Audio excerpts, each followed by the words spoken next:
Kia ora everyone, welcome back to my channel. My name is Renee.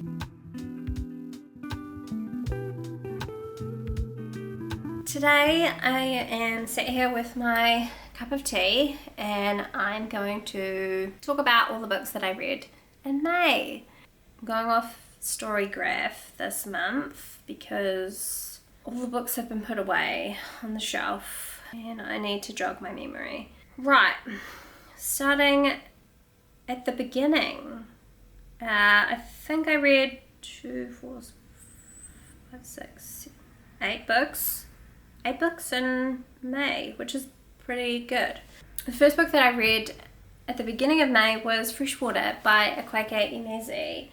And I really enjoyed this book. It was a book that I have, like many, been meaning to get to for a long time and have only heard really good things about. So I kind of knew that I was going to enjoy it, but I think what blew me away most about this story was the way that it handled and depicted the struggles of mental health and mental illness, and was really able to capture some scarily accurate feelings, emotions, deep darkness that comes along with struggling with those things, and how it can be quite an isolating experience, I think. If you aren't familiar with Freshwater, it follows the character of Ada, who from birth is inhabited by these spirits or beings. In the book they are called others. Each chapter is kind of narrated from the perspective of an other, and sometimes Ada herself, but mostly from the perspective of the others. These beings act as kind of a protection, or a way that Ada has developed a form of kind of disassociating from her life because of traumatic events, and these beings really act as like a protection for her, and also they sometimes act to further harm her as well. Yeah, I just thought this was a really unique perspective on the subjects and the themes that it dealt with, and I thought that it did it in a really kind of engaging way. The characters of the others really did feel like characters rather than internal voices in Ada's head, and the way that Emezi was able to make them very distinct in their interactions with each other and the way that they kind of interacted with Ada herself. Yeah, I thought that was really brilliantly done. I also listened to this book on audio, and it is narrated by Emezi themselves. I thought that was brilliant. They were able to enrich everything so much more into the book, and who better to narrate a book than the person who wrote it. So next I read Consider the Oyster by M.F.K. Fisher. This was actually a book that I started in April and finished in kind of early May. It's a food writing book about the delicious sea mollusk, the oyster.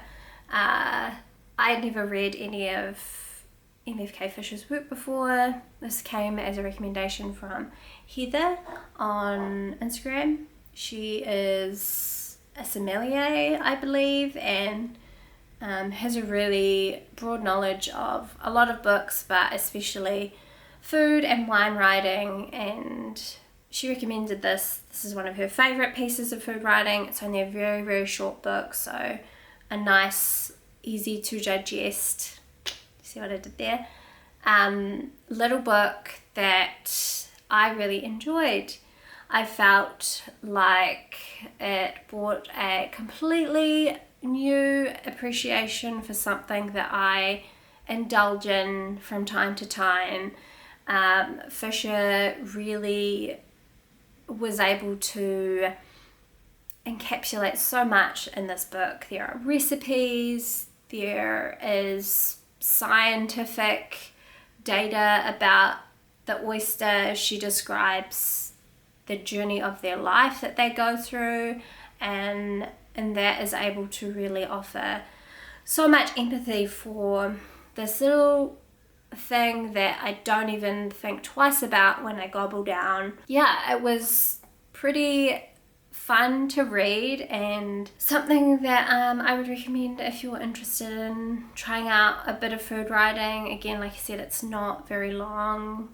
I guess it just has so much more than I was anticipating for a book about oysters. I really enjoyed it. Next up, I read Ali Smith's Autumn. Like many people, I have this idea of wanting to read these books in season. I know you don't have to do that, but it's something that I think is a novel thing and I'd like to try it. It's not that I didn't enjoy this book, it's that I didn't understand quite a bit of it. There is a plot or story running through this book. It's about the friendship between an older man named Daniel and a younger woman named Elizabeth. From Elizabeth's childhood, she befriends Daniel. He's a neighbour of theirs, her and her mum's, and he's really this quite dandy-like character who seems quite eccentric, has a lot of art in his home.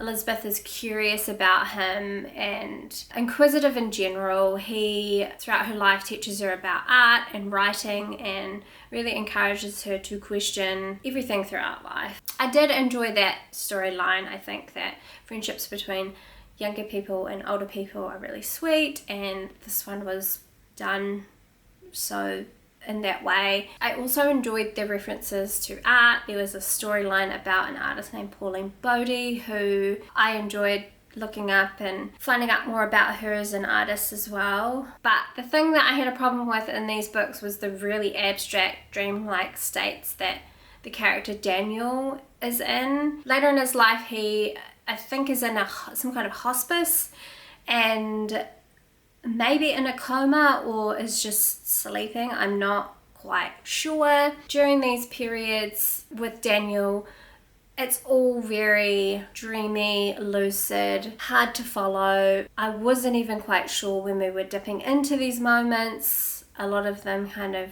took me by surprise. Yeah, I just found it quite difficult to follow the thread that the story was creating when these moments popped in, because they kind of felt like they took me out of what was going on. Yeah, I just don't know if I get it. I don't know if I gelled well with Ali Smith. I'm okay with not being an Ali Smith stan. Some writers just aren't for everyone, and that's fine. But yeah, I am curious. I'm curious to see what the rest is like, and yeah, I didn't hate it, but I didn't love it. But I couldn't put it down. It's so bizarre. Like I still don't quite know how to talk about this book. Okay, next I read The Friend by Sigrid Nunez, and I absolutely loved this book. I did an entire reading vlog on this book. Yeah, I'll link that reading vlog below if you want to hear me talk a bit more in depth about The Friend, but just know that I loved it. It's a book that follows a woman writer who has lost her oldest and dearest friend to suicide, and she has inherited his Great Dane. Throughout the book, it references her work and her teaching, a lot of ideas around fiction and the role of the writer and the role of fiction. Is it a sufficient form or art practice to talk about the important things in life? Who should be telling certain stories? Writing as a catharsis through grief and hard times and trauma in people's lives. Brought up questions that I have been thinking about in my everyday and conversations that I've been having with friends, which I really loved. The book gets very meta at one point, and I feel like it does this beautiful thing where it asks all the questions and doesn't give any kind of definitive answers, but forces you to just think about the topic at hand. So it's a favourite book for 2022 for sure, and one that I think I'll definitely go back to. There was a lot of really interesting references to other writers and to lots of different ideas, and I think it's a book that you could get so much more out of from a reread.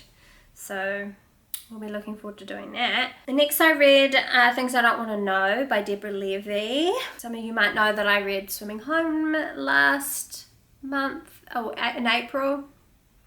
I did not love that book. I really enjoyed this book. I was able to kind of gain a lot more from her writing through her own stories and her own experiences, and that a lot more of the ideas that she is grappling with through writing. So this book is like made up of 4 parts, and I guess in each part she is addressing a different time in her life and how her writing has been shaped or molded by that time, the things that she learned from those experiences, and the way that she has used writing to better understand those times of her life. Looking back, I thought that the third part of her being this really precocious 15-year-old who wants to be a writer so bad, and so almost does this performance where she goes to a greasy spoon cafe and sits down and writes on a napkin because she sees that as like the ultimate act of a writer. I just thought it was a really humorous and kind of ridiculous story or picture that she was painting in that moment, and I found it really, really funny and made me appreciate her a lot more than I did. Okay, next I read Crying in H Mart by Michelle Zauner. I feel like you need to say that last name with an American accent. Michelle Zauner. I read this as part of Morgan and Jess's book club for May as part of API Heritage Month, and I really enjoyed it. I thought it was a very honest and brutal and generous memoir for this writer to share. So it's Michelle Zauner's memoir about her mother and her Korean heritage, and the way that food is kind of like the connection between her and both those things. It deals with mother-daughter relationships, difficult and strained ones at certain points in her life. It deals with identity and belonging. Grief also. Book details a lot of Michelle's mother's battle with cancer and how that was for her family and those that came together to take care of her mother. There's elements of role reversal where Michelle found herself taking care of her mother and trying to do it in a way that her mother would recognize through food. Oh, my camera battery is flashing. Hold on. Okay, we're back. What was I saying? Yeah, I really enjoyed this book. I think that it dealt with the topic of motherhood in a really honest and sometimes heartbreaking way. But that is the nature of some mother-daughter relationship. Yeah, I thought that she really made herself vulnerable to that by writing about it, but also using it as a way to work through her own grief and a way to remember and pay tribute to her mother. So I really, really enjoyed that book. Next, I read Weiwei's 1,000 Years of Joys and Sorrows. If you aren't familiar with who Weiwei is, he is a famous installation artist, photographer, designer, human rights activist from China. He is very well known for being quite outspoken against China and its surveillance of its people. It's a lot. It's definitely not, compared to the Michelle Zauner memoir, one that I would say tugs on the heartstrings. It's written in a very kind of detached way. It mostly feels like factual information being presented. For anyone that's interested in more of historical type memoirs, that this one was good. I just found it hard at times to follow. I think it was Ben Green was saying he's so useless with dates, so am I. Like any of the factual information given in this memoir, like I don't remember any of it now. I enjoyed the art references, and when he started talking about his career as an artist and how that kind of started and those ideas, I definitely became more interested. The first part of it is much more a history lesson about his father and where he's come from and his family living in exile when he was younger, it definitely paints a picture as to why he questions the things that he does and gives more context to the art that he makes. But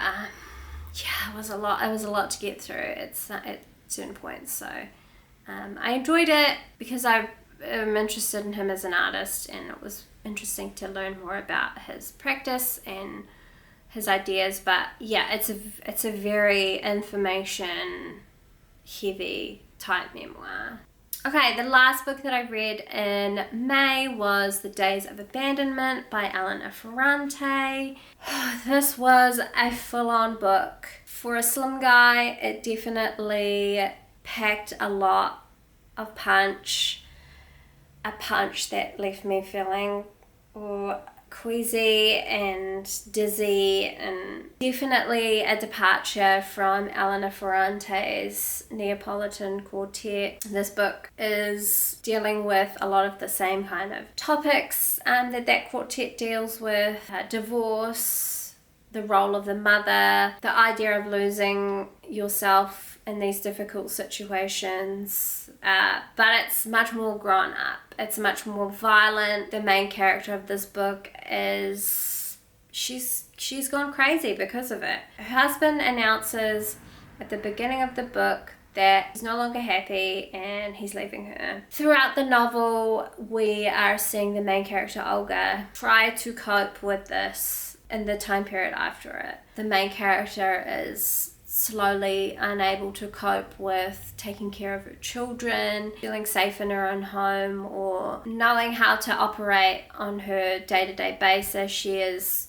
unsure of what to do next, and during all this, her main concern is she's dedicated her entire life to this man, and now that he's left her, what is she left with? Who has she become? Is she completely losing herself? And really trying to hold on to that, hold on to whatever is left of her as a person. I loved this book. It definitely feels like one to add to the collection of books about women whose useless husbands leave them for younger women and then they go crazy over it. I'm thinking The Dry Heart by Natalia Ginzburg, The Pumpkin Eater by Penelope Mortimer. I'm sure there are plenty more that I cannot think of right now, but yeah, it's definitely like leading the pack in terms of the level of unhinged that a woman can become through dealing with a man. And that's everything I read in May.